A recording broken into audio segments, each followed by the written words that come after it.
Well, hello everyone. This is Laura Williamson from Bear Fitness, and I'm here today with Meg Bond. And for those of you who do not know who I am your neighborhood's friendly personal trainer and Pilates instructor. I have a studio located in Stoneham, Mass. While I am not open currently, I am still here virtually. I put my programs up. I put training up for you so you can work out for free. And I still do my Pilates and personal training. So if you want to reach me, my contact information is below. But today we are talking to small business owner Meg Bonds. It is my mission in life to help everyone keep a balance in their lives. So while I'm all about fitness and health coaching, I'm also about keeping it all even in your day-to-day too. So Meg, hi, how are you? It's good to see you today. Great to see you, Laura. And so can you tell us a little bit about yourself and what you do? Yes, well, primarily for most of the last 30 years, I've been an event coordinator. And of course, events aren't happening right now. And I've also been a stager for the real estate market and doing residential organizing too. So I really had to figure out something else to do in these crazy times. And I love being outdoors. I love digging in the dirt in the garden. I love being in my yard. And I've had a vegetable garden of my own for a number of years. And I grew up with a family that we always had a vegetable garden. So I thought gardening by Meg, it's the perfect time to help people not only clean up their yards, do spring cleanups, more detailed work than what a landscaper might do, but also to start vegetable and herb gardens. So I had already started my own, and I thought, well, I could help other people do this as well. Okay. Well, how long have you had your own garden? I mean, it's been part of your life all the time, but I'm sure there might have been breaks in between. So, have you always had a garden, or when did you start? I started my own garden at my home here it's probably been about 7 years. Hmm. And I have a picture of it too. I can show you. I don't know if you want me to share that right now, but I can show what it looks like at the moment with nothing in it. Definitely share it with us because this is a great time for people to think about. I mean, the weather's changing and weather's going to get nicer. It won't be as cool. Matter of fact, the weather's going to get a little better this week. So I'm guessing we're on an upward trend for that. So yeah, I think it's good for people to see a garden. How it all starts. Well, here, I will share my screen and hopefully we can make the technology work here since we've both been on a steep learning curve. So I think I'm doing it. Or do you see the garden there? Let's see. You have to. And there we go. Oh, it's come out triple. Triple. Uh-oh. Yes, it's come out triple. Oh no. So we see your screen. Hold on. Let's see. Let's stop it because this is technology at its finest, you know? Of course. All right, let's see what we can do. All right, now let's give it a try. Now, let's see it. Let's see it. And there. Yep, it's coming out triple here. That's weird. Okay, well. Yeah, it worked before, no? Yeah, we did it the other day. We did do it. We did. We did, but you know what? That's technology. What we're doing. Oh my gosh.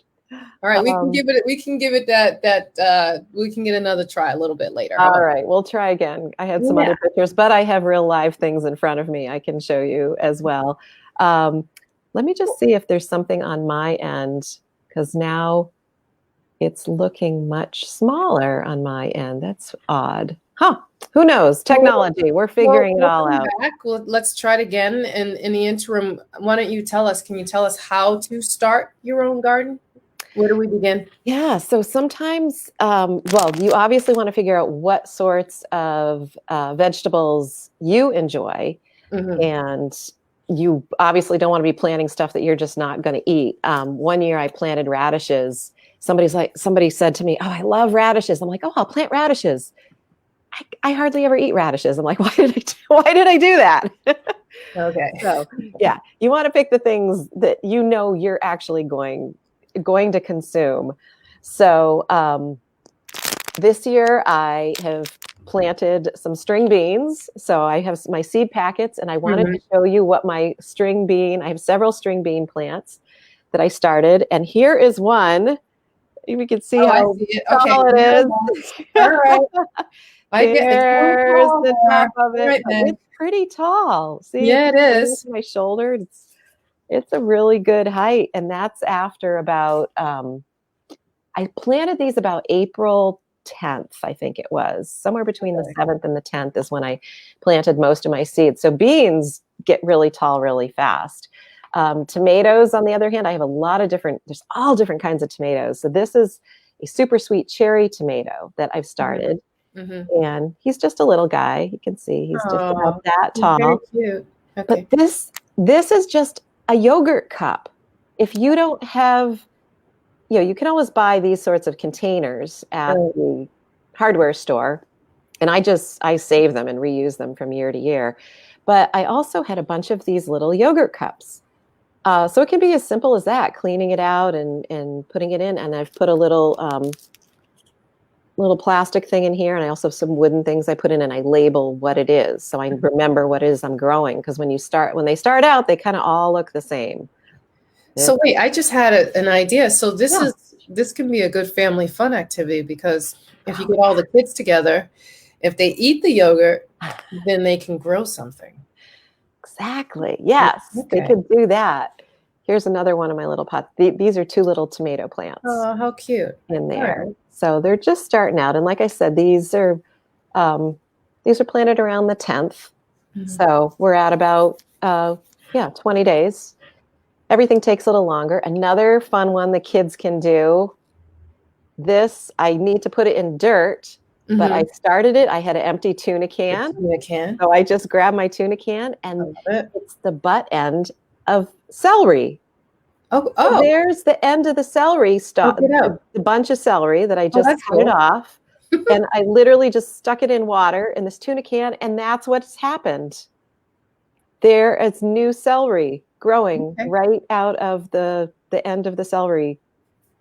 Fun. Okay, that's it. So wait, I'll be honest, I don't have a green thumb. I kill everything. And my mother and grandmother, they were fantastic for growing things. Why do you like gardening so much? It's not my thing, but why do you enjoy it? What's so great about gardening? I think it's great for a number of reasons. I love being outside and just getting fresh air and sunshine. I really enjoy digging in the dirt. I just like getting down there, and you're working with the earth. It's sort of getting back to nature kind of thing, I think. So that's part of it. And it's a de-stressor. That's one of the big things, especially right now, to get out there and be digging in the dirt, or even, obviously I'm not out in my garden right now. It's a little too early to be planting things outside, except for lettuce. You can plant lettuce outside at this time. These other things, obviously, I've started indoors. So even just planting these, getting into the soil and filling them up and nourishing them, it's so relaxing. And I really think it's sort of a back to nature thing and a de-stressor. And you're focusing on the plants, the seeds, the dirt, and not worrying about everything else going on in the world right now. Okay, so I have a really weird question. So do the vegetables really live? Do they really make it all the way through? Do you really eat them and really put them in food and make salads and do all these other things with it? Does that really happen? It does. Not everything survives. I'll be honest. Last summer was rough. It was really dry, and I didn't water as much as I should have when I needed to. There were parts of it I think early in the summer, if I remember, was really wet, and then it really dried out, and I wasn't good about getting out there and watering when I should have. I ended up with a ton of cucumbers last summer. A lot of cucumbers, not as many tomatoes as I would have liked. And I had one eggplant. I planted 5 eggplants. Really? Okay. And I had one eggplant, and it was about that long. Okay. And it wasn't huge, but it was decent. But it was an eggplant. Okay. It was an eggplant. It was an actual eggplant. And I've had varying luck with other things. I did get quite a few peppers. This is actually the seed packet I had that I planted last year. Mm-hmm. And I had quite a few jalapeno peppers to put in my salsa and guacamole, have on my tortillas and tacos and such, and put in salad. Speaking of, do you have any recipes? What are you making with your vegetable? Because I think it's awesome because you grow your own vegetables, and I think it's a very healthy thing to do. You can almost kind of like your own farmer. I mean, you can include the family, you can take time for yourself, but now it's time to cook everything up. What are we making? What's the plan? I love to grill, and I love grilled vegetables. So I have a couple of these different grill baskets that Mm-hmm. you can buy anywhere. So this is one of my favorite ones, this square one. Here, I'll put it back. You can see it in relationship to my head. Okay. All right. It's a good size. That's how big it is. It's a good size. So you place it on top of the grill. You put this right on the grill. I like this because it's pretty deep. It has these nice deep sides, so it holds the vegetables in. Of course, it gets really hot. It does have handles on it, but you can't grab the handles. You still have to use oven mitts to grab the handles to take it off the grill. But I generally put a little bit of either spray it with something like Pam, or or I mix my vegetables with olive oil before I even put them in. Okay. And then you don't want to have them on the grill under very hot heat on the grill, because you've got the flame there and they'll get charred pretty quickly. So you have your flame down lower. Okay. And stir them. Are you closing the top and walking away, or are you kind of there watching them to make sure they don't burn? I do close the top to keep the heat in, but I check it regularly. And yes, you have to be careful about walking away. I've walked away before and had charred everything. So okay. So wait. So then my next question is going to be, what's your favorite recipe? Once you grow your things out of your garden, you're like, oh, I can't wait till these come up so I can do this. I actually just love to eat the grilled vegetables straight up. So once they're grilled, that'll either be the major portion of my meal or a side dish, and then I might also I'll do corn on the cob on the grill as well. Okay. I've done it, just left it in the oh my gosh, I'm losing my words, in the husk. Oh, okay. It works better if you soak them a little first, so the husk is wet, so it won't burn as quickly. But I do put them on the top rack so they're not directly above the flame. And then the corn you can turn. You can also wrap it in foil if you've got corn that's already been shucked. Wrap it in foil. And I usually actually sprinkle a little water on the corn cob before wrapping it, so it's still got a little moisture in there. It helps steam it a little bit. Okay. Same with if you do it with the husk still on the corn. If it's a little bit wet, it helps to steam it. And I just turn them. I turn them a quarter turn at a time with a long pair of grill tongs. And I love the grilled corn, but I do fish. I do all different kinds of meat, chicken on the grill as well. I have another not so much of a basket, but a flat grill thing as well. So I've got this one. Okay. That I often do my chicken on too. Okay. Well, are you gardening year round, or is it just certain times of the year that you really get out there and become one with the earth? It's mostly this time of year. So if you start your seeds indoors, so they get going like this, and then in a few weeks I'll move this outdoors into the garden, and then during the summer I'll be out there early in the morning to make sure they've got some water going. I have a sprinkler, and I know a lot of places, especially the last couple of years, have restricted watering. Some places you can only hand water. You can't even use a sprinkler. My town last year said that you could use a sprinkler between 8 p.m. and I think it was 7 a.m., something like that. So I would get out there super early. I get up at 6 and go out, turn on my sprinkler for an hour, really soak the garden before it got hot.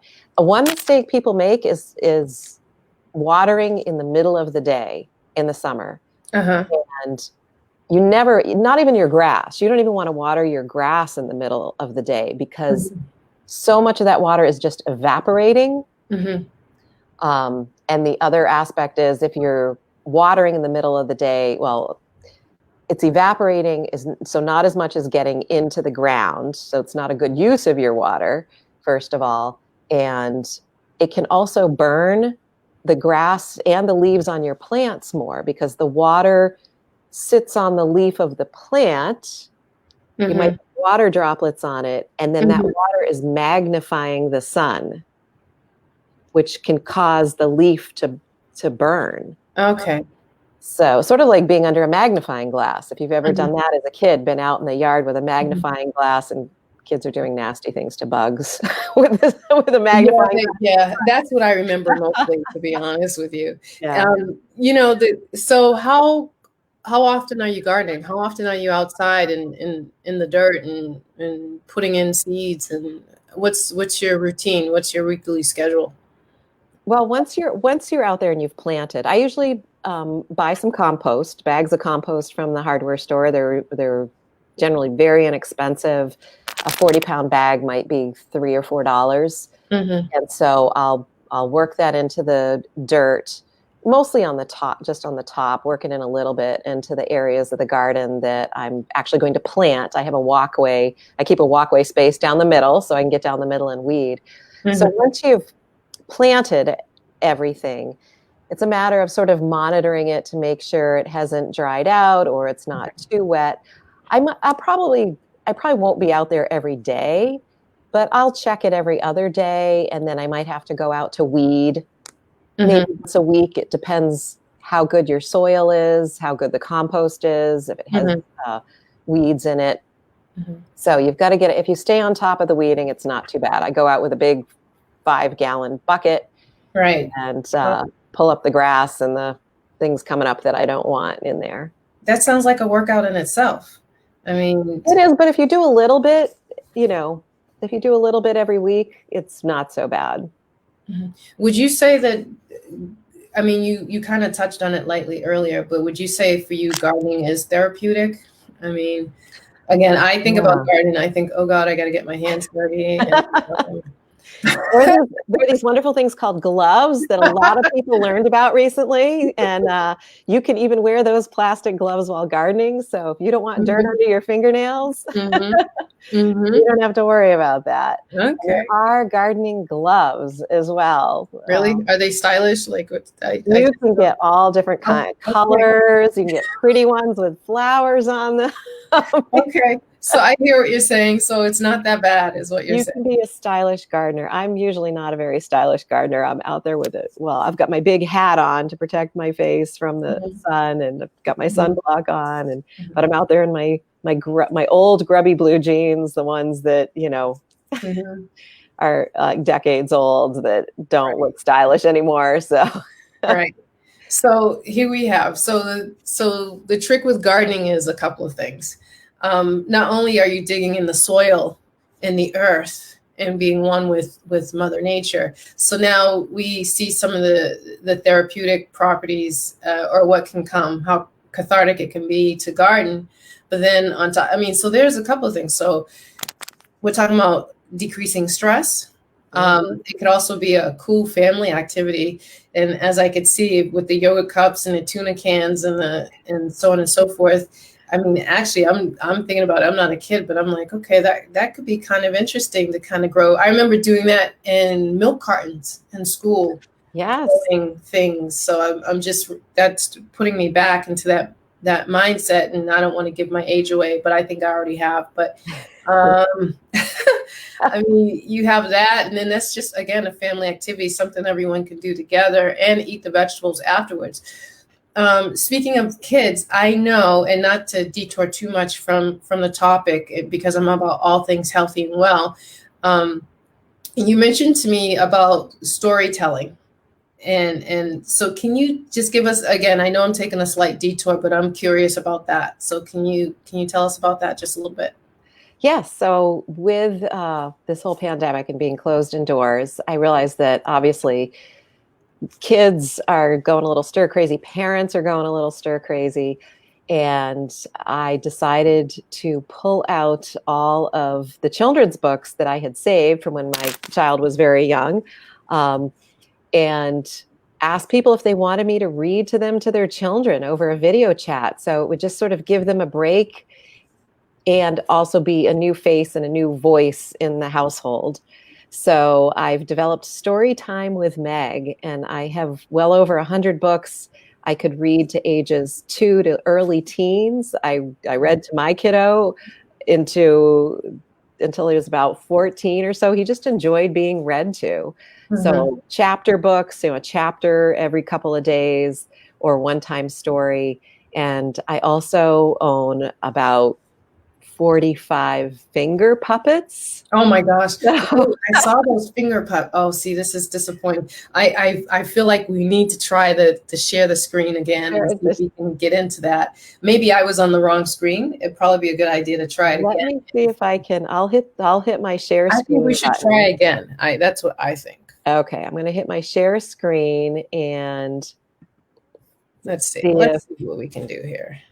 I'm hitting share screen again too. And let's see what we got. Oh, I have some flower bed pictures. And again, it goes 3. And it goes 3. That's We'll have to figure that out for next time, I guess. Yeah, but that's very odd. Very strange. Yes, I'm back to multiple screens here. That is very strange. We made it work yesterday in the trial run. So who knows? We did. We'll have to try it again. Well, I have one of my finger puppets available here. Okay. Show you. Let's see the finger puppets. Give you a little taste of it. Though, like I said, I seriously have about 45 of them, all different kinds. I know. I saw them on animals and creatures and everything. So this one's very garden appropriate, though. Oh, so I like it. Okay. There's my butterfly. Yep. Mm-hmm. So I have had a lot of fun entertaining some young readers. With Storytime by Meg. It's currently a complimentary service, a free service. And if people want to make a donation for my time, that's great. All donation money is going into my son's college savings account. How old is your son now? He is 16. He's a sophomore in high school. And he's doing well. Well, okay. So at this point, we got gardening, we got storytelling. You're technically a Jane of all trades, if I'm understanding that correctly. But everything by Meg is kind of the joke, the running phrase. Everything by Meg. Anything you need, I'm on it. Well, I have a question for you. So we kind of touched on this lightly before the interview started, but we talked about your tomato packets. You were unable to find a tomato packet. It disappeared on you some kind of way. Have you grown tomatoes? Has that happened? Well, that's what most of my plants are. And I'm wondering if I just used up the packets and threw them away. But most of my plants are tomatoes. Most of them. Okay. Most of them are different kinds. Cherry tomatoes, really big, juicy tomatoes. But I generally do keep all my seed packets so that I can replant if I need to. So I've got a lot of them in this basket here. Do you have to use them right away, or can you save them from one season to the next? You know? Mostly I've been able to use ones from a previous season, but at some point they do get old, stale, and they won't grow. This year, because I had a ton of seeds left over from last year, I just decided to try them and see what grew. I have some things that are not growing, and I'm going to figure out which packets those were and just ditch those, because apparently they did get a little too old and aren't working anymore. And another thing I didn't talk about was flowers. It's always good to plant flowers. I love zinnias. These are zinnias. Okay. So what's the difference between annuals, perennials, I don't. Oh, see, you had to ask me that question, right? Let's see if it's so funny. It's one of those things I always get confused. Like I mix annuals are once a year. I don't. Yeah, annuals are once. Perennials will come up again. I think I got that right. But it's good to have flowers in your garden because that will help attract the bees to pollinate things. Okay. And a lot of plants, of course, do flower when before the vegetable or the fruit or whatever comes out. But also having some flowers in your vegetable garden will help attract more pollinators to make sure things get going. Yeah. Okay. Well, I think I mean, again, going back to the cathartic effect of gardening itself, I also think that I have a friend who has a beautiful garden. He actually has someone who comes out to the house and does all his gardening for him.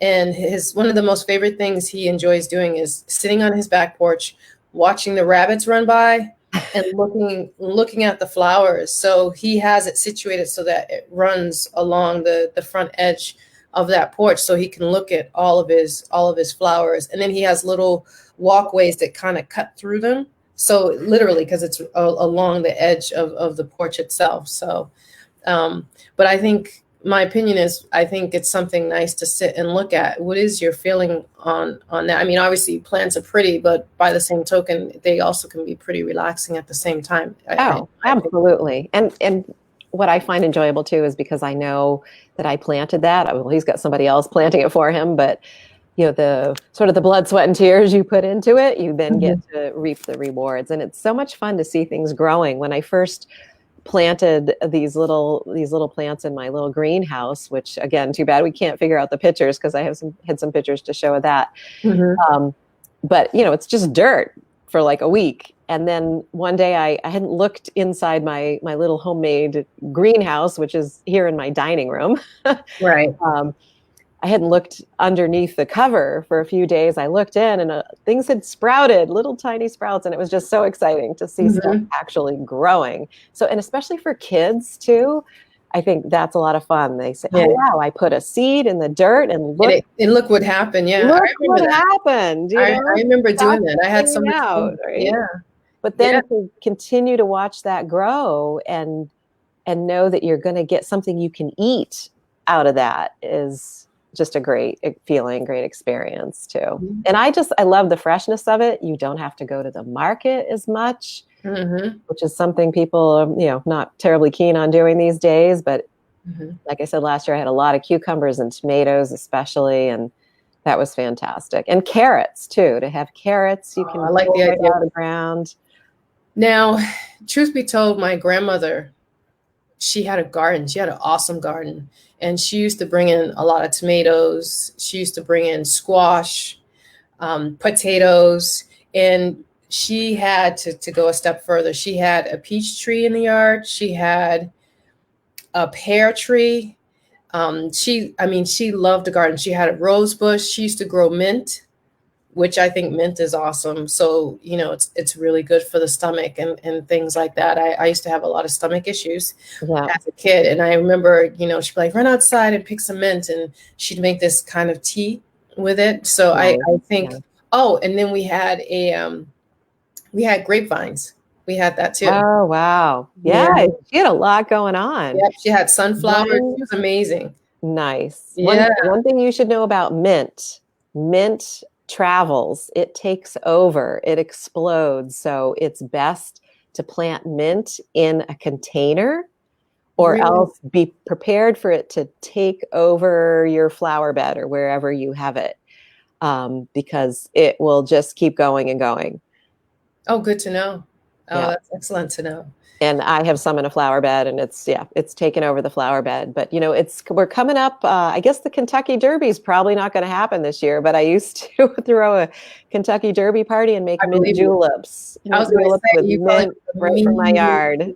Okay, that sounds good to me. I like it. I'll have plenty of mint this year, folks. If anyone wants mint, let me know. And there it is. We'll do a swap. We'll do a porch drop off. So now we've gone through it all. I think from gardening from A to at least D, we touched on a lot, I want to say. So Meg, I want to thank you for taking the time to talk to me today and just talk about gardening, for something that can do so much for so many. For family, for decreasing stress, just as a workout, and healthy food options and different things to do while you're at home. Is there anything you would advise or anything you want to tell us before we get off air here? Well, if anybody needs some help, I'm north of Boston. I'm primarily focusing my services north of Boston, and hopefully you've noticed by now that both of our information's scrolling across the bottom of the screen there. But if anyone wants some help, they can send me an email, meg@eventsbymeg.com, or my phone number, which is scrolling by 978-337-4444. And I'd be happy to even come do a consultation. Could even start with a phone consultation and then come to your house and see if you've never done a garden before, we can figure out the best place for it. I can physically do the work to help get a small garden patch started and get you going and help you with maintenance as well. So I'm available to do that, and right now is the best time. Also, I'm actually doing yard cleanups now as well. Flower beds, raking out flower beds and doing weeding and cleanup from that perhaps didn't get done in the fall. So I'm available for those kinds of things, and it's great to get those flower beds cleaned out now before stuff gets too big. The more it grows, the harder it gets to get it cleaned out. So I'm here, I'm available. All right. I hope people give me a buzz. Well, everyone, that's going to be it for me today, and for myself and Meg, actually. It was a pleasure, Meg. It was so much fun. We are going to do this again, so everyone, please look out for basically another show. Again, this is Bear Fitness, and I'm Laura Williamson, your host. I'm also the owner of Bear Fitness in Stoneham, Mass., where I am the personal trainer, Pilates instructor, and your health coach. So if you need anything, you have any questions for me, just let me know. I also, again, I am posting workouts pretty much at least twice a week, if not 3 times a week, to do at your leisure. And if you have any questions or any requests or anything's going on with your bodies, any aches, pains, and you need modifications, whatever the case may be, feel free to shoot me a line at info@barefitnesspilates.com. You can call me or just check me out on Facebook. And if you like something, let me know. Like it, share it with friends, share it with whomever you want. All right. So we'll see you next time. Again, Meg, thank you. Thank and we're going to sign off and say bye, everyone. We'll see you next time.